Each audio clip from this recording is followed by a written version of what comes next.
दुनिया भर में कोविड के नए केसों और मौतों में कमी देखने को मिल रही है। हाल में जारी WHO की साप्ताहिक रिपोर्ट के मुताबिक 28 फरवरी से 6 मार्च 2022 के बीच कोविड-19 के नए मामलों में 5% और मौतों की संख्या में 8% की गिरावट देखने को मिली है। WHO के 6 क्षेत्रों में 1 करोड़ से ज्यादा नए मामले और 52,000 से अधिक नई मौतें दर्ज की गई हैं, जबकि वैश्विक स्तर पर 43.30 करोड़ से ज्यादा लोग कोविड से संक्रमित हुए हैं, जबकि 59 लाख से ज्यादा लोगों की मौत हो गई है, जो पिछले साप्ताहिक रिपोर्ट के मुकाबले कम है। कुछ इस तरह उत्तर रहा कोरोना का ग्राफ। अफ्रीका में तेजी से कम हुए केस। रिपोर्ट के मुताबिक अगर क्षेत्रीय स्तर पर कोविड के प्रकोप की बात करें तो पश्चिमी प्रशांत क्षेत्र में नए साप्ताहिक मामलों में 46% की बढ़ोतरी देखने को मिली है, जबकि अन्य सभी क्षेत्रों में कमी दर्ज की गई है।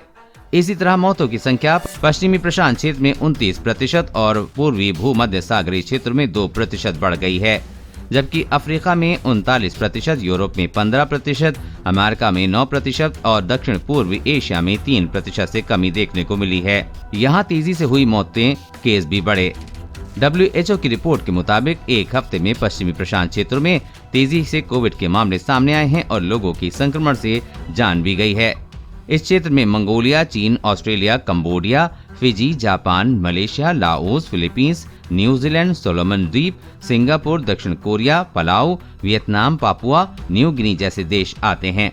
इस हफ्ते कोरिया में सबसे ज्यादा केस मिले हैं। WHO की साप्ताहिक रिपोर्ट के अनुसार इस हफ्ते कोरिया गणराज्य में सबसे ज्यादा 14,61,431 नए मामले मिले हैं।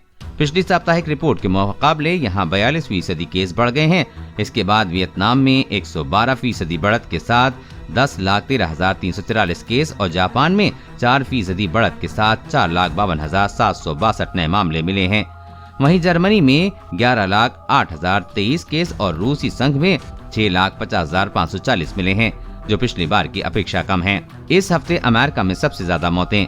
WHO के अनुसार इस हफ्ते सबसे ज्यादा 10,579 नई मौतें अमेरिका में हुई हैं। इसके बाद रूसी संघ में 5,354, ब्राजील में 3,865 और जापान में 1,519 नई मौतें हुई हैं। इन सभी देशों में पिछली साप्ताहिक रिपोर्ट के मुकाबले मौतों की प्रतिशत कम हुआ है। हालांकि इंडोनेशिया नई मौतें 23% का इजाफा हुआ है। यहाँ 2,099 लोगों की जान चली गई है। देश और दुनिया की हर अपडेट पाने के लिए चैनल को सब्सक्राइब करें।